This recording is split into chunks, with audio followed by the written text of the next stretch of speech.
Today I am in Flagstaff, Arizona, visiting with David Selden, who for the past 20 years has been the director of the National Indian Law Library, which happens to be located up in Colorado, and in fact, specifically in Boulder. You're here today because you and your wife are on a little holiday, and it just happened to match up with my schedule, so we were able to meet here in this unit that you have for a few days as part of your vacation stay in sunny Arizona. At least it's sunny today out there. It was sort of snowy yesterday, from what I remember, in this city. Unlike Phoenix, this is a lot higher and more likely to get winter snow, I guess, even in April. I should mention that the library at which you operate or administer or direct or whatever serves as the information needs of the Native American Rights Fund, which itself is a nonprofit law firm supporting American Indian legal rights. David, can we talk about you as sort of an individual or somebody other than just a law librarian and director? Could you tell us a little bit about your life, not only perhaps today, but even when you were younger? Sure.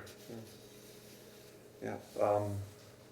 I've been getting to a law librarianship was not a path that I thought I would follow earlier in my life, but I've actually had kind of a unique life, and then I think by the age of 20, I think I'd moved 17 times. Wow. Were you a military brat or something? No, my dad was a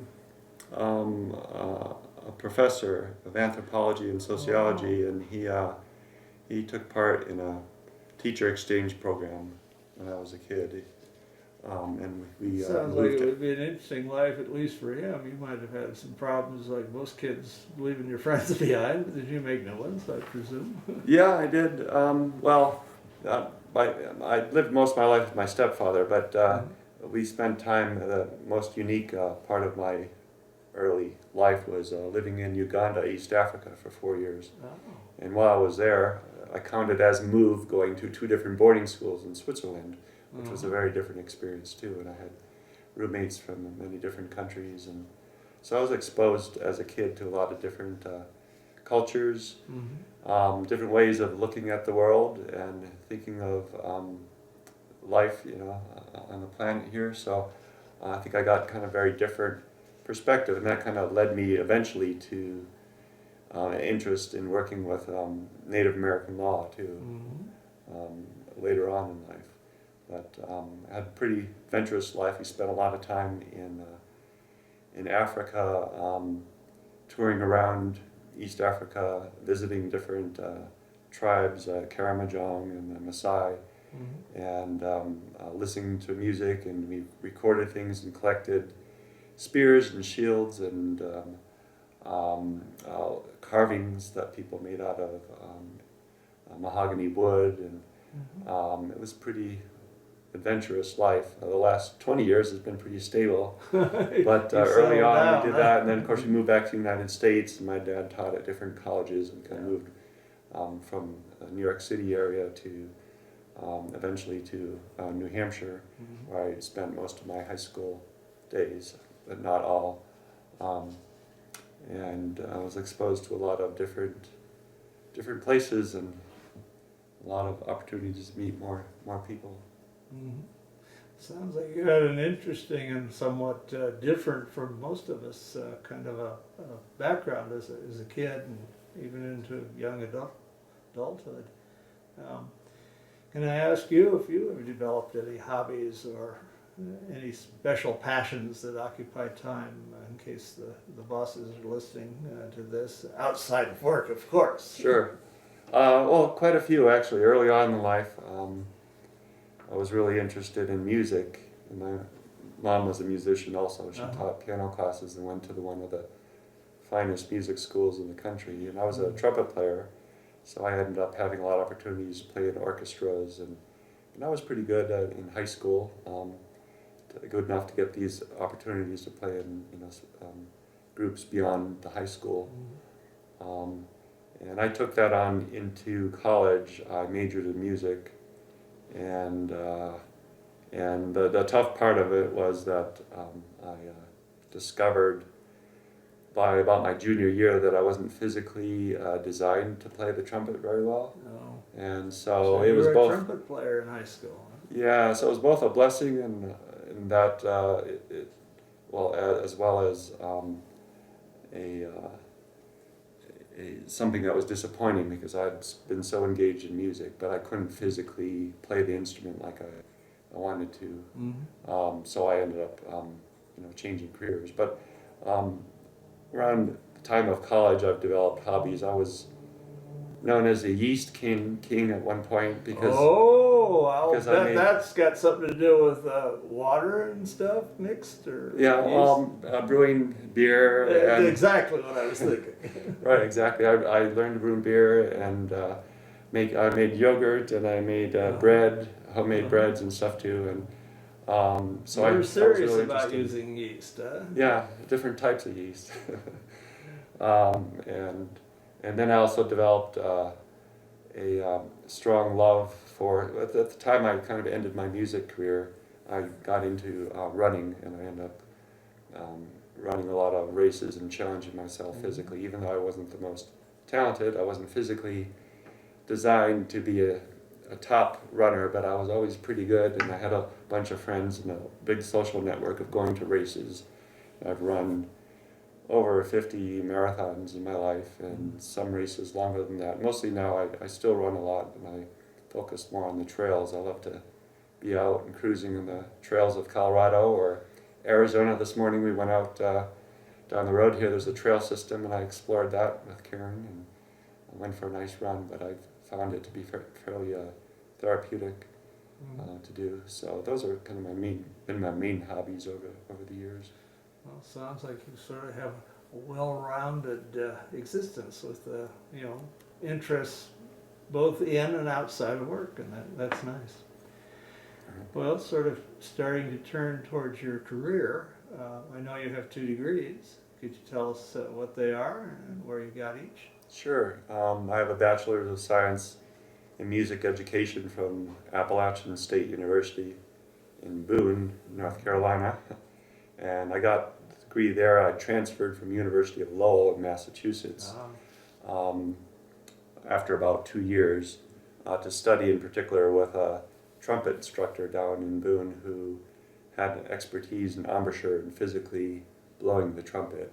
So that was kind of my last shot to go down there to see if he could cure me. You were still giving it one more try. Yeah, and then it was after a year or so I realized they did. I actually went to they called him a mad scientist in the Pittsburgh area who actually worked on budding brass players' chops or lips, and he helped reshape my teeth so that they're more favorable to playing the trumpet and all. Of course, it wasn't quite good enough, and I ended up being very frustrated. Even though I was working on a degree in music education, I knew that for performance you didn't need a degree. If you were good enough, you would get a job. Yeah. And ideally, if you weren't good enough, you probably wouldn't get one with the degree either. Right. Yeah. So the education degree was kind of to back me up, and I went through and got my music ed degree. But then at the time, I was looking into teaching. I had student taught. It wasn't until my last semester of college, and it wasn't really a great experience for me. It didn't feel like it was a good fit for me. I felt originally I wanted to perform and also like coach at a college or teach theory or something like that. So that wasn't going to work out. So I had after I got my music degree, I worked for about a year and a half in the type of factory that manufactured tubing that was used in various like jet engines and other very precise technology, and so I did that for like a year and a half, and there didn't seem to be much of a future in that. They didn't promote me as fast as I would have liked, so I was always looking around for what else to do. And at that time I was dating my wife, and we shortly after that got married, Karen Selden, who is also now a law librarian. And she was looking into, she has an education degree, she was teaching project First Start in Concord, New Hampshire. And so I ended up learning from her about library science, and she had this catalog from Simmons. And I took a look at it, and I was amazed at how much variety there was in librarianship, from being into technology and research, or to being into technical services and cataloging, management, all these different areas. So it seemed like, getting a degree in library science would be a good springboard to all kinds of different careers in libraries. And so I ended up going to Simmons before she did. We were quite poor at the time, we couldn't both afford to go, so I went. Typical young student types, we all go through that, or Right. or at least most of us do. I did. I understand. So it was pretty rare. I was at that time it was let's say mid '80s, and there weren't too many men in library science, and I hadn't worked a single minute in a library, so that was kind of strange. I was taking courses and all. Most of my classmates had at least been working part-time as paraprofessionals or whatever in libraries in Boston, whatever. And so I was this kid coming down from New Hampshire studying library science. Yeah, that of course, being out here in the West, he went to a whole different state, sort of a day at a time to get his degree, and yet back there the distances aren't nearly quite as long as they seem out here. Right. Yeah. So you were living in New Hampshire when you were commuting into Simmons, in effect? Yes, yeah, we're near in Concord, New Hampshire. Yeah. And Mary Karen was working, and I took the bus down, and most of the time, and used the public transportation. Spent long days. I tried to consolidate all of my classes on certain days so that I wouldn't have to go down every day of the week. It was mostly 3 days a week, and I would be down there a real full day using the resources in the library and all before I headed back to New Hampshire. And it was pretty challenging. I went through and got my MLS in a calendar year, one 12-month period. Yeah.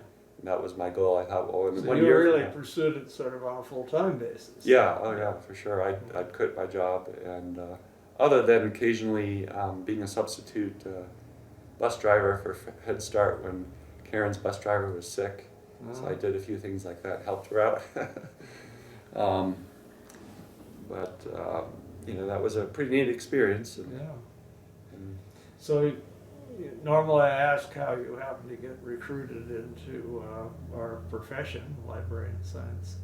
And the niche part, which is law librarianship, you've sort of explained how you got into the field. But I do notice that your first job out of library school was to get up the Concord area, I guess, at a law firm. Was that happenstance or design? Happenstance. They had the job. They had a job, and we didn't have to move. I was applying across the country for different jobs. I envisioned myself as an academic librarian, not as a law librarian at all.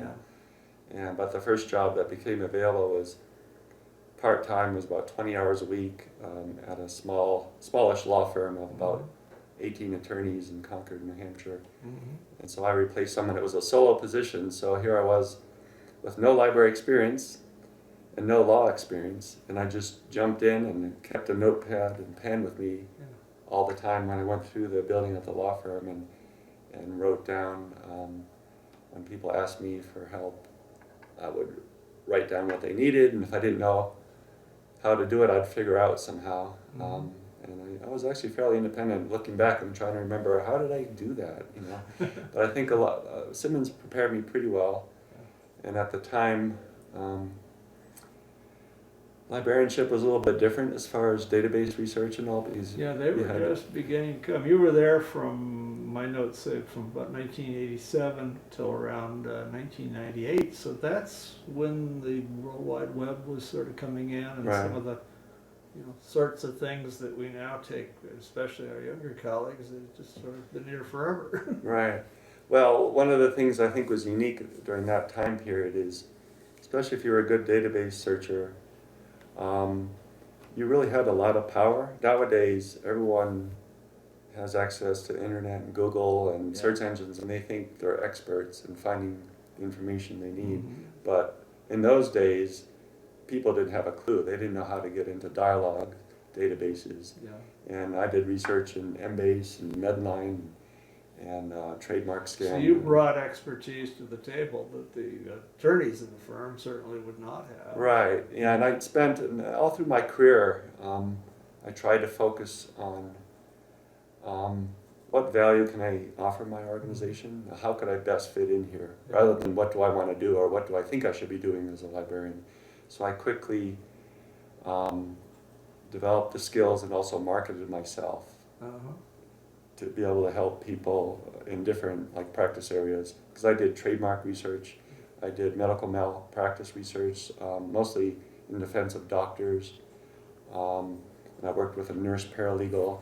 Of course, I didn't forget how to get in and out of Boston because Concord, New Hampshire didn't always have the best resources, and a lot of electronic resources were indexes, they weren't full text. So I'd have to make trips down to Tufts or Harvard or somewhere down in Boston to actually make photocopies of articles or get book chapters or something that would refute or uphold the standard of care in medicine and that kind of thing. Now, when you say you were sort of marketing yourself, I assume, as we all do in our main employers,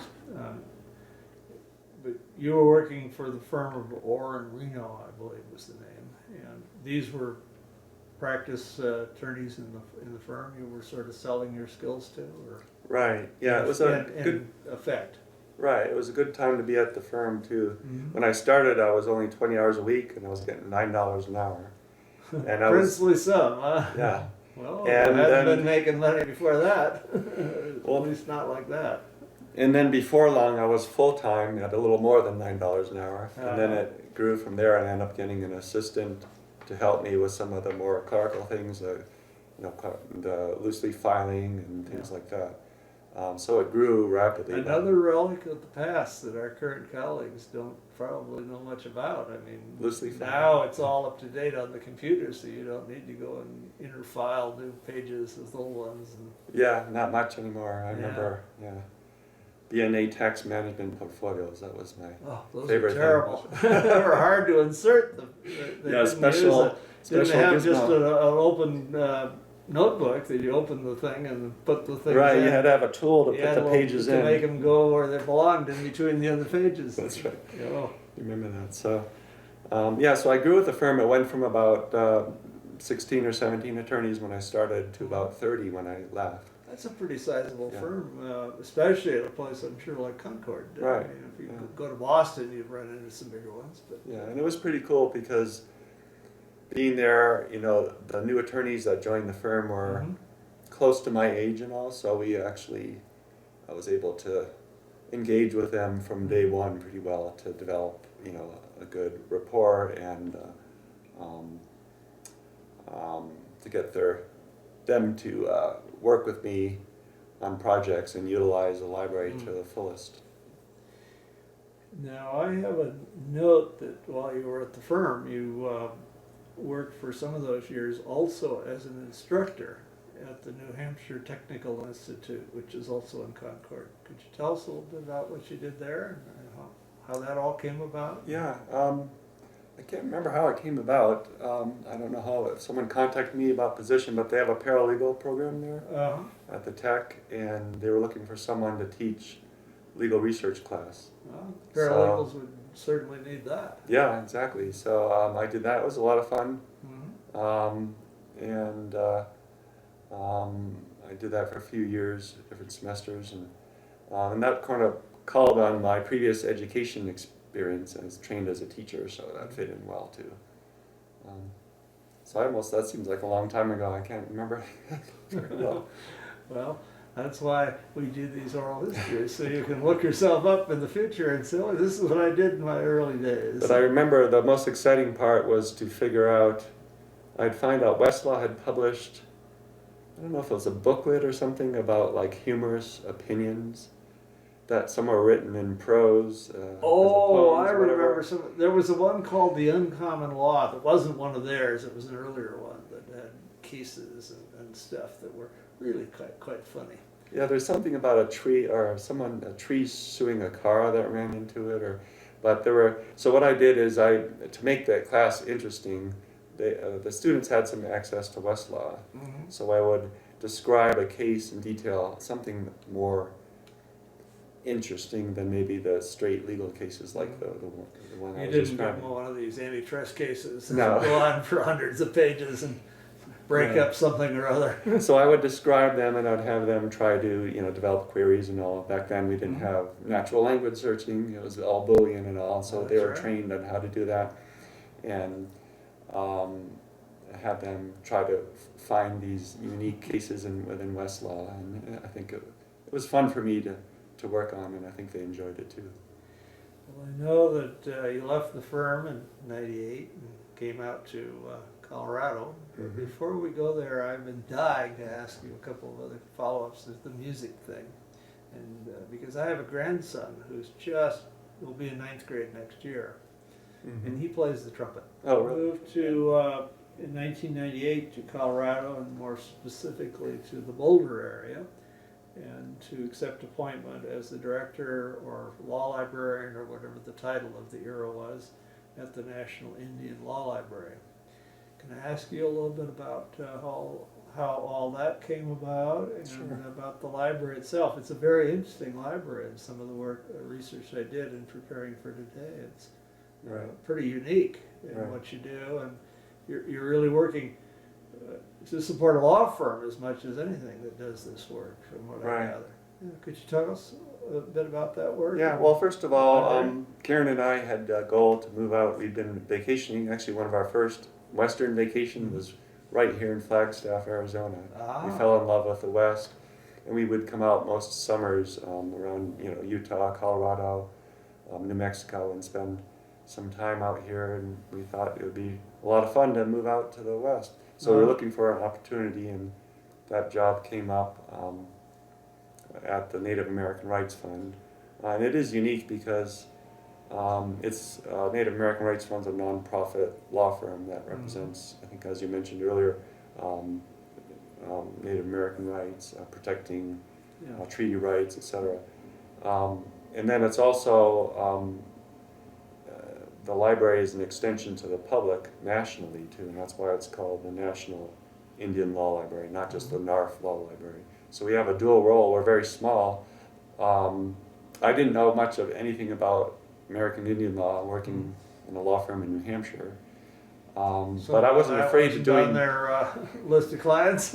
no. But given my history, I was used to doing new things, Yeah, different you were things. telling about your time in Africa Right. when you were young, and working with some of the tribal, or seeing at least some of the tribal. Right. So I always had an interest in Native Americans, and I thought, what the heck? I'll apply for this job. I think I applied for it just before we headed out on a vacation out west here, and ended up getting the job, which kind of surprised me. So was Karen not yet employed at the university out there? No, at the time she was at Franklin Pierce Law Center, Okay. which is now part of the UNH system. And so my salary was going to be high enough that we could make it, and then hopefully she could find another position out here, because she'd worked in different types of libraries.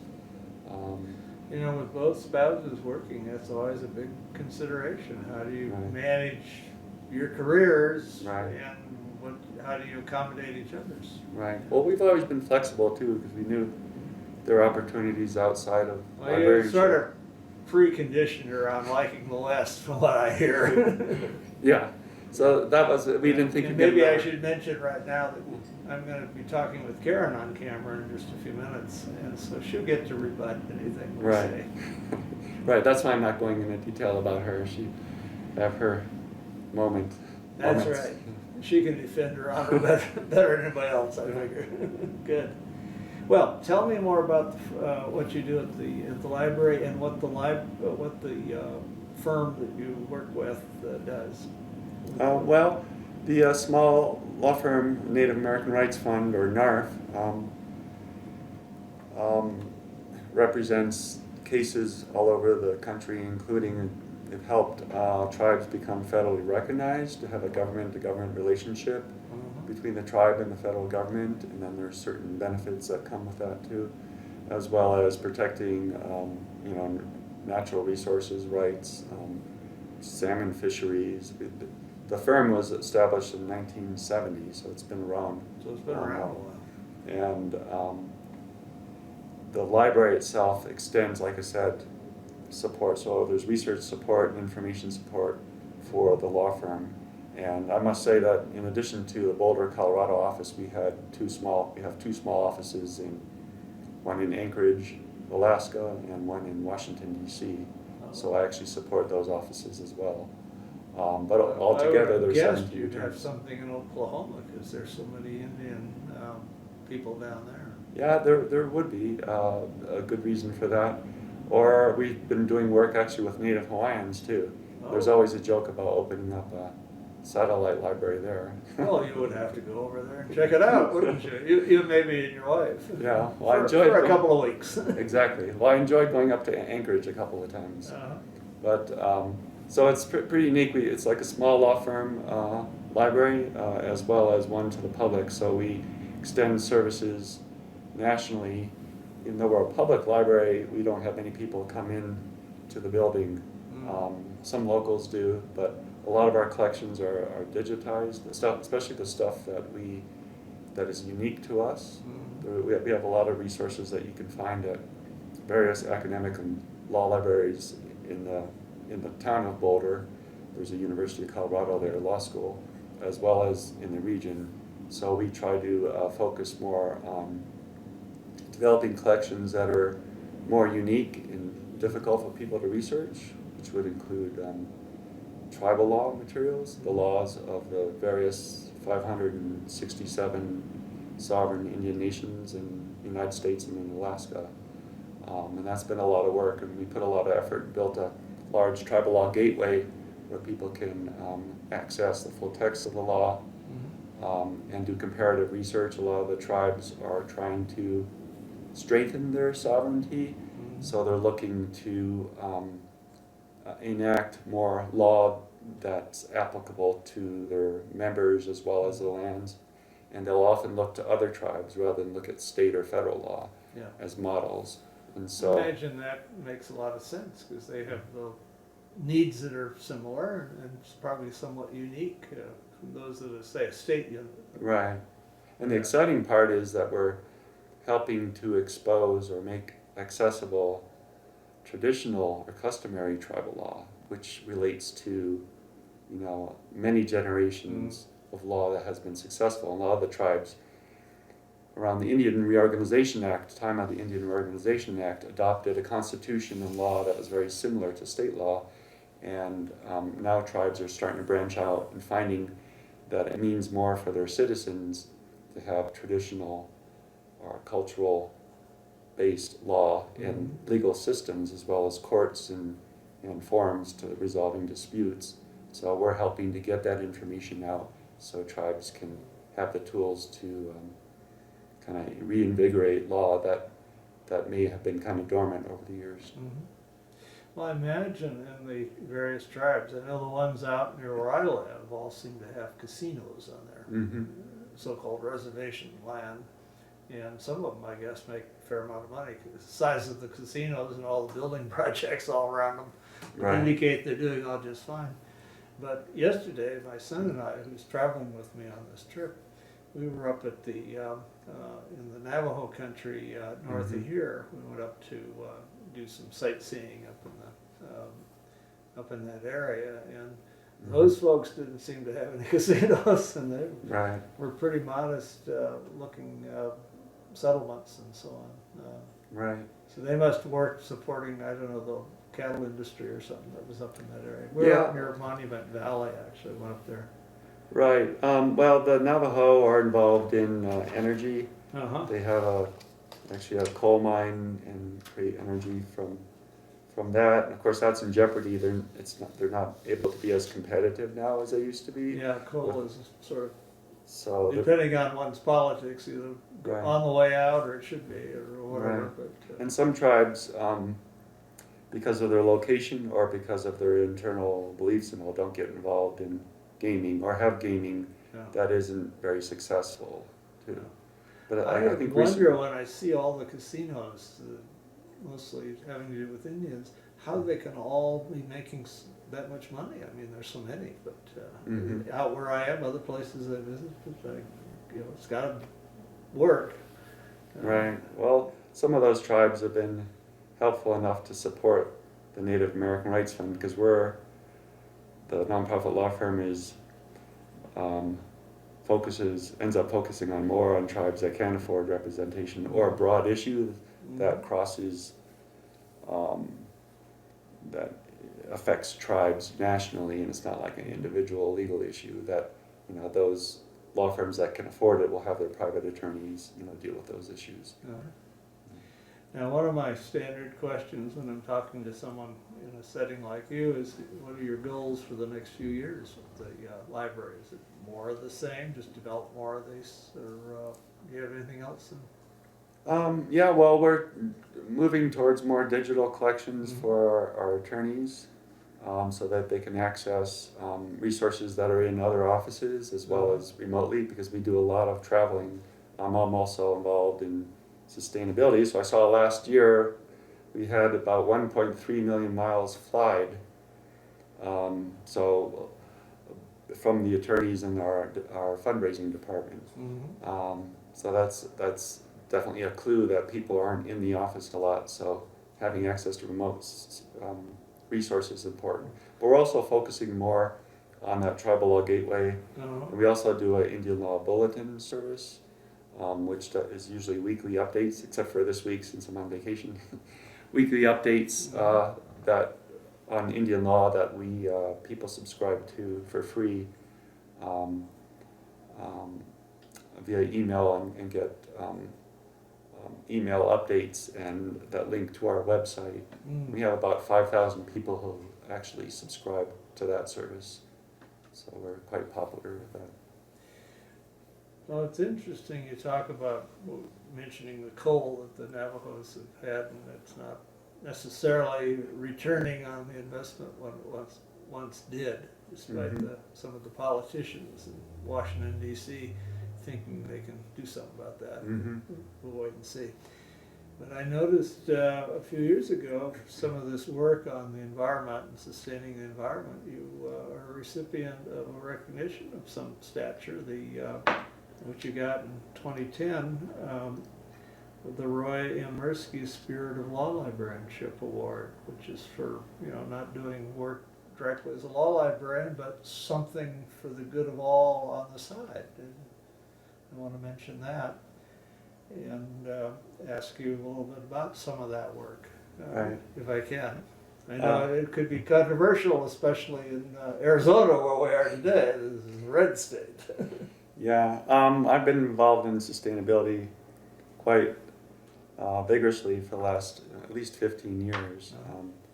Actually, I've done work in my town. At one point, I was an eco-auditor. I went around and helped people analyze their energy and footprint, carbon footprint, as well as environmental footprint related to their homes and ways that they can reduce those impacts.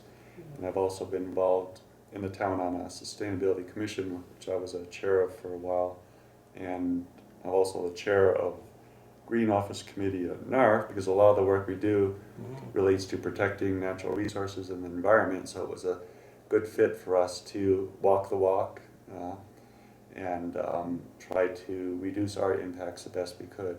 So I developed with our committee a bunch of projects that allowed us to reduce our impacts, and we were fortunate to be in Boulder, Colorado, which is a very progressive city, and there were often grant resources available to us, especially as a nonprofit, to help support like energy retrofits, new lighting, insulation, and other things that we did within our buildings. So we did a lot of those projects and created a lot of awareness. And we annually measure a lot of our impacts, and we publish that on our website. We have a sustainability page, and then we show the progress we've made over the years in reducing paper use and reducing energy use. And in the last about 6 or 7 years, we've actually purchased offsets for the carbon that we've created mostly from travel, to try to negate some of those negative impacts on our atmosphere and our climate. So I've been really privileged and glad to be able to help lead that NARF in that direction. Well, you and your wife practice it at home, at least to some extent. I noticed out in the parking lot you were driving a Prius. Yeah, it's one of the things we do, so it feels good to do the right thing. And I've always been connected with the natural world pretty well. Mm-hmm. And I Well, feel... it sounds like with your interests, you know, here in Colorado and Arizona, in this region of outdoor activities, that would seem like a natural concern. Right. Yeah. Yeah. And yeah, it's scary. I do a lot of reading, probably too much reading about what's happening, especially related to the climate. That's my most important concern. That is And then truly some scary if political you too. believe the scientists, as I do, except maybe some of the politicians don't. But that's part of what makes it scary, in my opinion. Yeah. Well, Maybe I should edit this part out and get ourselves into trouble. No, well, I'm not. Gave up having to apologize for being concerned, and people have different beliefs. That's Well, I know in this part of the country, Robert and I, my son, have been. We actually drove down to California. I did a few of these sessions for the oral history. We met some friends and saw a lot of the sights, and then we came east from there and up through the desert, truly the desert areas of eastern part of California and up into Arizona. The last few days, and water is a big consideration. Mm-hmm. I mean, there's just the lack thereof, Right. and you know, you see the lakes, and you know, behind some of the dams up here, where they've got a lot of. They used to have a lot more water in them than they have today along the Colorado. And at NARF, we do a lot of work to protect tribes' treaty rights to water, because often that's part of their treaty agreements, and between lowering quantities of water and growing populations and all. We have a lot of work ahead of us, including a case that's before the Supreme Court right now relating to groundwater rights of tribes. And so it's an interesting case that we've won at the Circuit Court that protects groundwater rights for tribes, not just surface water. So that was a kind of a landmark decision, and hopefully the Supreme Court will agree with the circuit on that.